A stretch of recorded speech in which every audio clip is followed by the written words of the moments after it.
You can now get 2 free audiobook downloads and a 30-day free trial at audible.bogosity.tv. Your choice from the world's largest selection of over 180,000 digital audiobooks and spoken word content for your iOS or Android device, Kindle, or MP3 player. Go to audible.bogosity.tv now.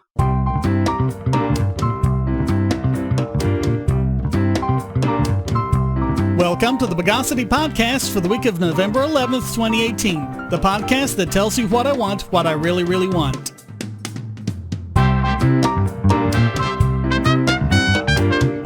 This is your host, Shane Killian, and returning this week is Travis Retriever. Welcome back, Travis. Glad to be back, Shane. Let's delimitate the news of the bogus. So it really seems like every year there's some kind of scare about Halloween candy, and we've covered this before, like stories of razor blades and apples and all sorts of things. They're completely unfounded. What cases there were either didn't happen at all, or it was something like attempted murder by a family member, like there was a case of a guy who had just taken out a big insurance policy against his son and then killed him to get the insurance policy, and they were blaming the Halloween candy to cover for it. Well, now, it appears that Halloween candy has been wrongly blamed for a 5-year-old boy ingesting methamphetamine hydrochloride. So meth, like in Breaking Bad, basically. Yeah. Well, no word on whether it was blue or not. But... So Fox 8 in Ohio ran a story of a boy who became ill after trick-or-treating. The boy's mother rushed him to the hospital, and it was determined he had somehow ingested illegal meth. Quote, "You could tell at the hospital that he was real high from whatever he ingested. He was really wired and kind of aggressive, had different mood swings. When he came home, he was real tired. He was coming down from it." And, of course, there were the usual appeals for parents to check their kids' Halloween candy, etc., and major news media outlets like ABC just passed along the story uncritically, as they do. Yeah, and of course, while also wondering why the rest of us call them fake news, and as a rule don't take mainstream media sources seriously anymore, but, So as usually happens with this kind of story, suspicions that it was the Halloween candy fell flat after no other kids in the area got sick. The candy was found to be clear after being tested. Also, as it turns out, he hadn't actually eaten any of his candy at that point. The only thing he had put in his mouth was a pair of fake vampire teeth, so guess what got the blame next? The vampire teeth. And news media outlets, including the Washington Post, ran with that story too. And lo and behold, they came back from the lab. They were negative. No drugs on or in or around them. Yeah, and mostly what I've been looking at is Fox 8's continuing investigation. They've got a bunch of stories on it, and some of the other local news media around that area too. And I mean, the local media seems to do a better job of it. They seem to be a little more concerned with doing proper reporting as opposed to, the sensationalist stuff to get in ratings, although they do a lot of that too, of course. But so now the boy's father has been arrested after police searched his apartment and found meth as well as drug paraphernalia. The father himself also tested positive for meth. How it got into his son's system is still unknown, but this is how this story always seems to turn. It's not the candy, it's not the fake vampire teeth, it's a family member doing something terrible and either gave his son meth or his son accidentally ingested it somehow, but he tried to make it appear that the candy was the culprit. Color me surprised. Yeah, I mean, if only the news media had the capacity to learn.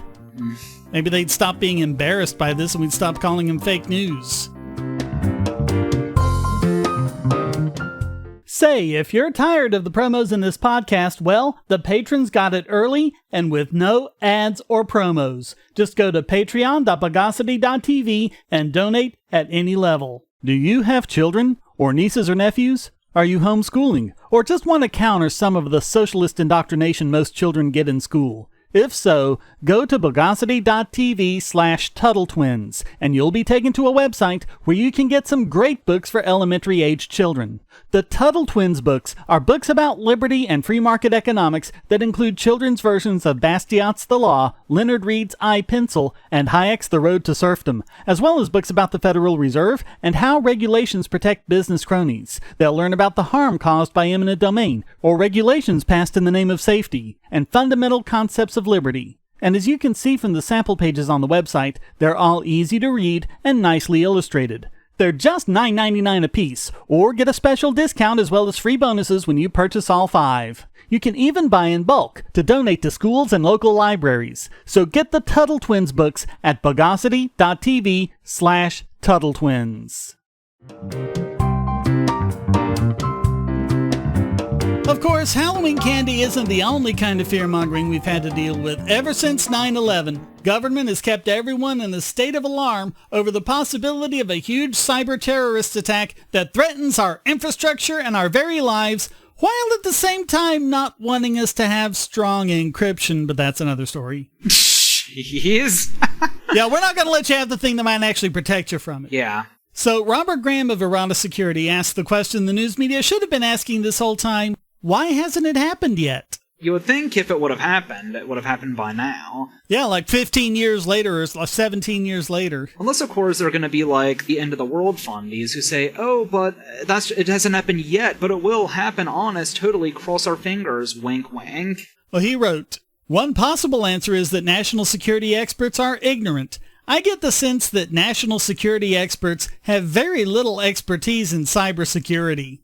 And we've talked about that before, that appointees from Donald Trump and Barack Obama, they keep putting people in these positions that don't really know that much about computers, let alone cybersecurity. Quote, another possibility is that they are fear-mongering in order to support their agenda. That's the problem with experts. They get their expertise by being employed to achieve some goal.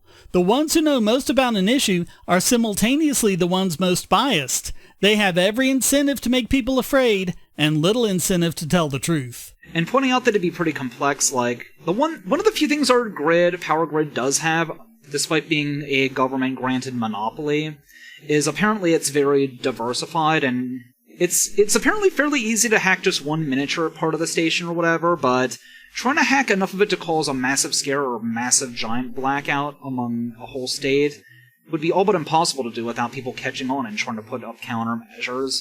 Yeah, and they're all different systems that you'd have to hack different ways, so... Yeah. Yeah.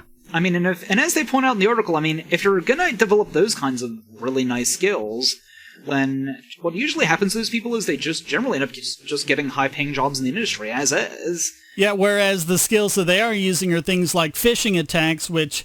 A, are not that difficult to learn, and B, aren't really a marketable skill that you could use to gain employment. Yeah.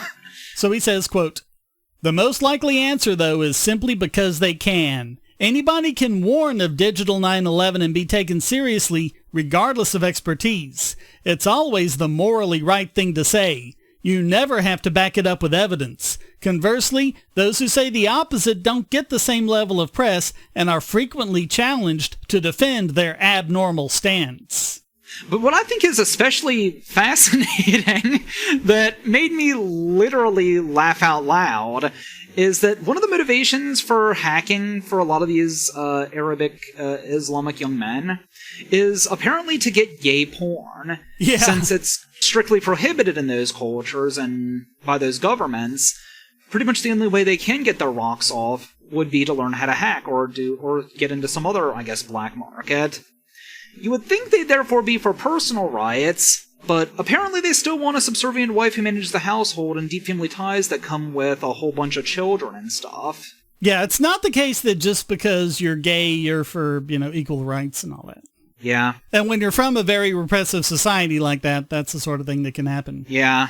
But really, he says that the purpose of terrorism is to cause, terror. Quote, blowing something up causes more fear in the target population than deleting some data. Yeah. A gigantic explosion, complete, that'll often catch people's attention with cameras, and of the resulting people screaming, crying, and getting dismembered, and a whole bunch of other stuff I'm not going to say because I don't want this to get flagged. Yeah, that kind of stuff is a heck of a lot harder to ignore. Well, and also, as we've seen with the DNC hacks, it's really easy for people to kind of attribute it to whoever they want. I mean, I still don't think we really know who did it. It might have been the Russians, but, the case against the Russians is nowhere near as good as we've been led to believe. And I mean, it was really just stuff like phishing attacks that could have been done by anybody. So, I mean, if you're going to do that, they want credit for having done it. Which kind of defeats the purpose of hacking, which is usually supposed to be more of a, a stealthy thing, last I checked. I mean, it seems kind of counterproductive if your goal is to, be a terrorist or what have ya.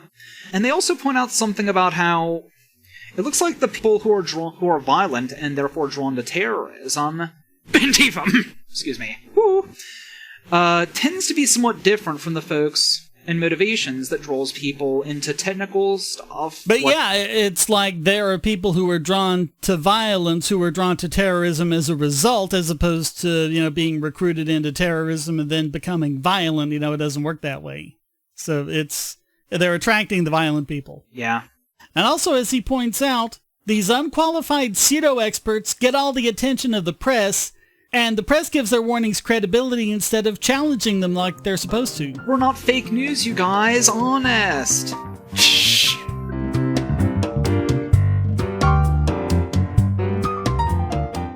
If you're on the Wi-Fi in a coffee shop or hotel, anyone on that network can get your traffic. Do you really trust all of those strangers? For that matter, do you really trust your ISP? A VPN can protect you from prying eyes, disguise your location, and even foil government censors. It's essential in this day and age, so go to vpn.bogosity.tv and you'll be taken to BoxPN. Starting at just $2.99 a month, you can get unlimited high-speed connections to VPN servers all over the world, and they don't log connections, so your privacy is assured. Traveling abroad, just VPN home, and don't worry about what those other governments are doing. Back at home, stop your ISP from traffic shaping and messing with the quality internet access you're paying good money for. You can connect from multiple machines at once, including your smartphone or tablet, and it supports all the secure standards, including OpenVPN and SSTP.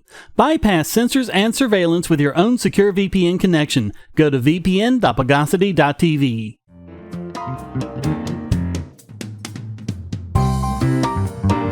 Also on the cybersecurity front, some good news this time on an issue we've covered before. A Florida appeals court has said that the passcode to unlock your phone or other device is protected by the Fifth Amendment, and you cannot be compelled to divulge it.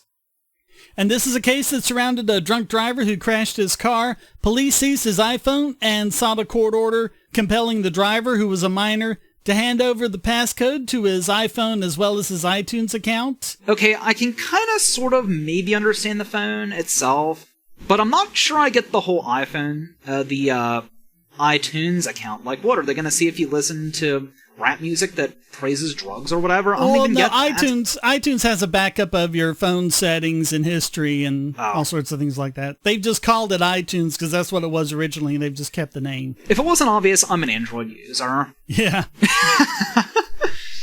So the trial court agreed to compel the disclosure, saying, the act of producing the passcodes is not testimonial because the existence, custody, and authenticity of the passcodes are a foregone conclusion. And some courts have found this before. They allow the foregone conclusion exception to the Fifth Amendment.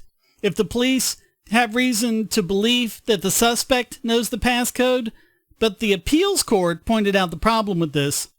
This exception comes from Fisher v. United States, which determined that the Fifth Amendment cannot be used to block the production of documents in response to, in this case it was an IRS subpoena, unless the production itself would comprise an admission that the documents exist, the defendant is in control of them, and the defendant believes them to be authentic. If the existence, possession, and authenticity are a foregone conclusion, then compelled disclosure doesn't violate the Fifth Amendment, but otherwise, the mere act of producing the documents is considered to be testimonial. And therefore, it would be a violation of the Fifth Amendment, basically getting them to incriminate themselves. Right. And what they were doing was focusing on the passcode. Oh, well, we just have to show that he knows the passcode and he believes it's the right passcode, etc. But as the appeals court pointed out, the passcode is not the document itself. It provides access to all of the documents that might be held on the phone, and it's those documents that the prosecutors must have knowledge of, not the mere existence of the passcode. And they ruled, because the state did not show with any particularity knowledge of the evidence within the phone, the trial court could not find that the contents of the phone were already known to the state, and thus within the foregone conclusion exception. It is not enough to know that a passcode wall exists, but rather the state must demonstrate with reasonable particularity that what it is looking for is in fact located behind that wall. The evidence sought in a password production case such as this is not the password itself. Rather, it is the actual files or evidence on the locked phone. Without reasonable particularity as to the documents sought behind the passcode wall, the facts of this case plainly fall outside of the foregone conclusion exception and amount to a mere fishing expedition. This also sounds like a violation of not only the Fifth Amendment, but also of the Fourth Amendment of unreasonable search and seizure and due process and the like. Well, yeah, because the Fourth Amendment specifically prohibits precisely that kind of general warrant. You have to specifically say, this is what we're looking for, this is what we hope to find, and this is what we're going to seize. So they said, quote, "The state's subpoena fails to identify any specific file locations or even name particular files that it seeks from the encrypted passcode-protected phone. Instead, it generally seeks essentially all communications, data, and images on the locked iPhone." Now, the appeals court didn't mention things like fingerprint readers and other non-passcode form of locks, but since they ruled that the true target of the search is the data on the phone, those arguments would logically apply there too. And something else they also go on about is, oh, well, instead of having them say the password, having them write it down, but I don't see any difference in that whatsoever. Yeah, again, it's the documents behind the passcode prompt that are important. Now, state courts don't count as precedent elsewhere in the country, but when they're well-reasoned, other courts can take judicial notice of them, so hopefully they will here. Yeah. Of course, as they said at the end of the article, now granted, this won't necessarily stop defendants from being left to rot in jail indefinitely until they produce passcodes, because apparently, I guess the whole, no unreasonable, cruel and unusual punishment that is apparently not being honored here, but, I mean, baby steps, right? Yeah, well, and I think this might also open the door for that, because they can't just throw you in jail forever until you produce something that they otherwise can't compel you to produce, because that's a form of compulsion, but that would be for a separate decision to examine.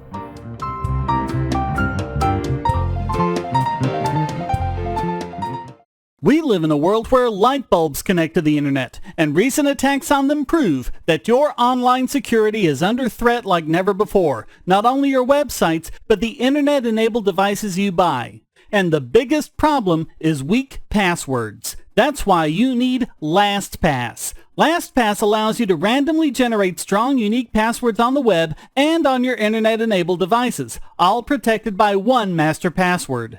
LastPass sets up in minutes and gives you secure automatic logins throughout the web, synchronizing across all your browsers, all your computers, and even your mobile devices, at home, at work, or on the road. It even securely stores sensitive form data, including credit card numbers, backup sensitive documents, software licenses, Wi-Fi logins, and more. And with LastPass Premium, you can get these benefits on other applications, manage passwords for your entire family, and also get priority customer support. Sign up at password.bogosity.tv for a free month of LastPass Premium. Log in securely everywhere using the last password you'll ever have to remember. Go to password.bogosity.tv and get LastPass now. And now it's time to deflate this week's biggest Bogon emitter. And I keep saying it, if you're against nuclear energy, I don't want to hear one word you have to say about global warming. I'll never understand what environmentalists have against it. And the fact that they keep getting behind so-called renewables like wind power is just embarrassing for them, in my opinion. Ditto and solar, but that'll probably be for another time. Well, we've got a couple of issues around solar to talk about, but this one is primarily around wind power. But it came up this election year around Colorado Proposition 112, which would have set a statutory setback for oil, gas, and fracking.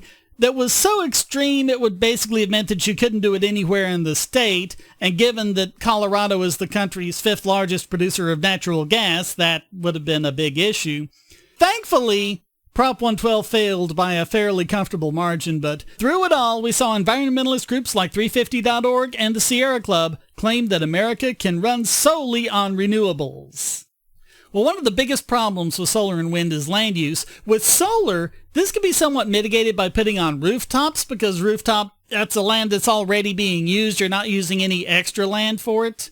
But wind is a different matter. A new study published in Environmental Research shows that the power density of wind is actually 100 times lower than that claimed by the IPCC, the Department of Energy, and numerous academics. A way they generally try to get around those is storing it in batteries, but as always, the second law of thermodynamics is not their friend here. Each of those energy conversions tend to reduce the efficiency even further. Well, and also, what are you going to do if you need power and the wind's not blowing? Or like if you're somewhere up north and you get a snowstorm and now all your wonderful solar panels are covered in 6 inches of snow. Guess what? They're not generating electricity when you need it the most. But you see, in places like Arizona, they tend to generate massive amounts of energy. It's a shame that they're often blocked and prohibited by the power monopolies by the state, because they compete directly with them. But it's a natural monopoly, you guys. Lol. But the issue they were looking at here is that previous estimates didn't figure in something called wind shadow, which basically means that if you have 2 turbines that are placed too closely together, the turbine that's upwind robs speed from the downwind one. And so you have to place them further and further apart. Which just does nothing but increase the amount of land you need even more. It's especially egregious when they say that this is viable, when they need about, according to this article, something like the amount of land in the entire state of California to power the entirety of the U.S. power grid, and that's not even including issues with growth and increasing demand for power. Yeah, and that's when the wind happens to be blowing at all those places at one time. So yeah, this is not small. Oh yeah, and adding to that is also the fact that there's only so many places where the wind does blow, so of course you have to have even longer power lines to transmit the power even further, which, in course, gives you ohmic losses, which reduces efficiency even further, so, well, there we are. It's like a snowball effect, I swear. The study looked at 2016 data from 411 onshore wind projects, which resulted in 43,000 megawatts, which is half of the U.S.'s wind capacity. They not only showed the far lower power density, but also showed that improvements in design and capacity figures had no effect on power density. And the reason why is that these bigger turbines must be placed farther apart, which cancels out the improvements. The researchers also found that large-scale wind farms would increase average surface temperatures in the U.S. by almost 1/4 degree Celsius, and it would take the reduced carbon emissions that wind represents over a century to offset that. So in 100 years, wind power ends up offsetting its own warming. Oh my god, that is pathetic!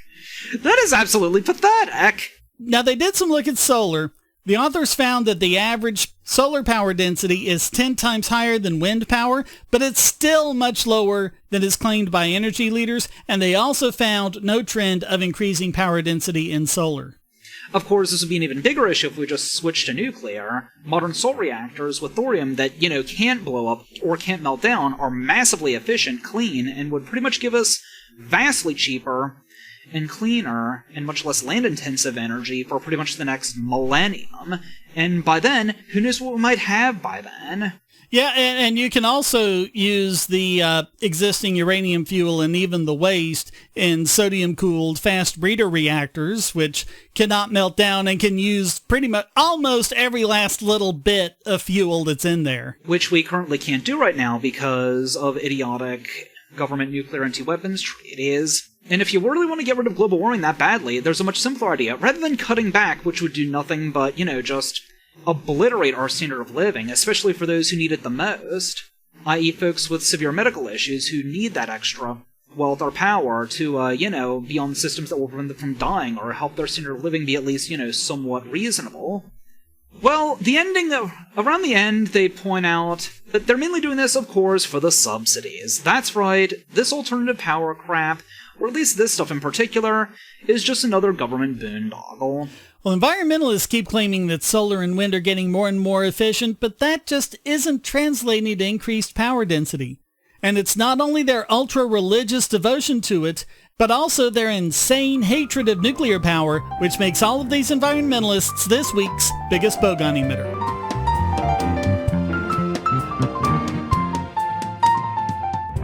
If you're going to shop online, use our special links to shop at Amazon. Clear your cookies and go to amazon.bogosity.tv, and you won't pay a penny more for your purchase. If you haven't used the mobile app in the last 12 months, or even at all, go to get5.bogosity.tv on your phone or tablet and get $5 off your order of $10 or more. Go to prime.bogosity.tv for a free 30-day trial of Amazon Prime and enjoy thousands of movies and TV episodes, borrow Kindle books, and get unlimited 2-day shipping for free. And speaking of Kindle, go to kindle.bogosity.tv for a 30-day free trial to Kindle Unlimited. Read over 1 million books and listen to thousands of audiobooks on any device.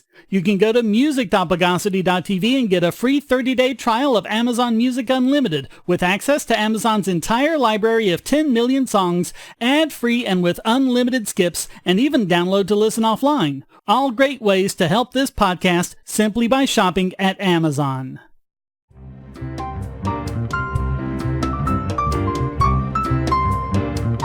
And now let's expunge this week's Idiot Extraordinaire.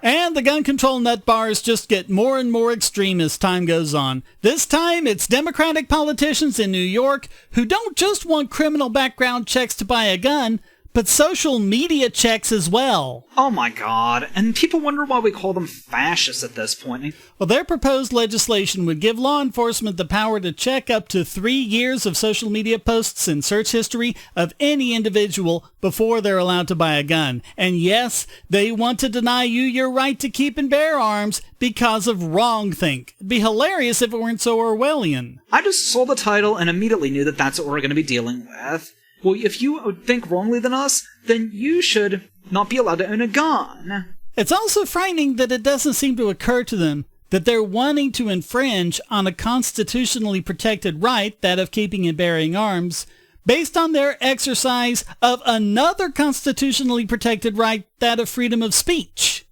I mean, what's next? Denying trial by jury to people who refuse to have troops quartered in their homes? Don't give them any ideas. Please don't give them any ideas! But it's like they think of anyone who wants to buy a gun as a suspected criminal solely for the reason that they want to buy a gun.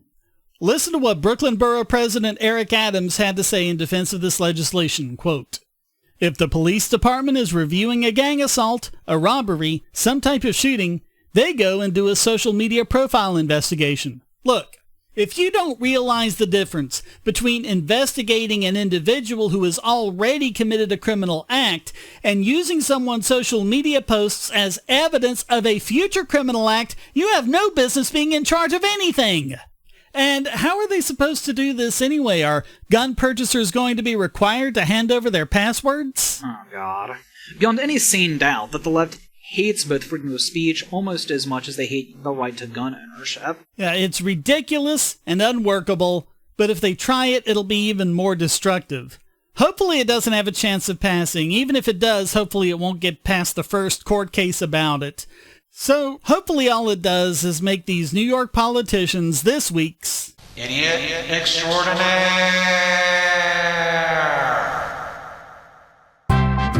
Well, that wraps up this I'm Not Proud or Tired edition of the Bogosity Podcast. Come join the discussion at forum.bogosity.tv or discord.bogosity.tv, and feel free to send a question, statement, news article, or rant in text or audio to podcast@bogosity.tv. This podcast depends on you to keep going, so please donate to Shane DK on PayPal, or if you want to use crypto, you can donate at altcoins.bogosity.tv. You can also support Shane DK on Patreon to get the podcast and my YouTube videos early and ad-free. Thank you for listening, and thanks to Travis Retriever for joining me. It was good to be back, Shane. Until next time, here's a quote from H.L. Mencken. Democracy and free speech are not facets of one gem. Democracy and free speech are eternal enemies. The Bogosity podcast is licensed under Creative Commons Attribution Non-Commercial No Derivatives 4.0 International License.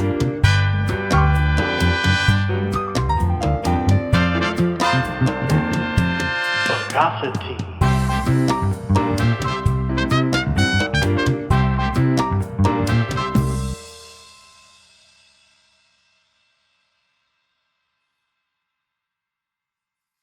Christmas time is coming, and the most classic of Christmas stories is A Christmas Carol. But how much do you know about the original Charles Dickens novella? Have you dismissed it as a children's book with one-dimensional characters amounting to nothing but platitudes and cliches?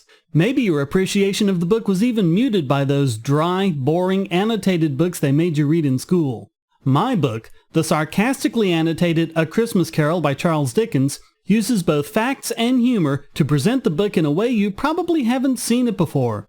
Giving praise when deserved and beratement when warranted, this book is put in the perspective of its time and shows a dimensional, multi-layered Ebenezer Scrooge from start to finish. Skepticism, history, and even economics are employed to show the book in relation to today in an easily accessible format.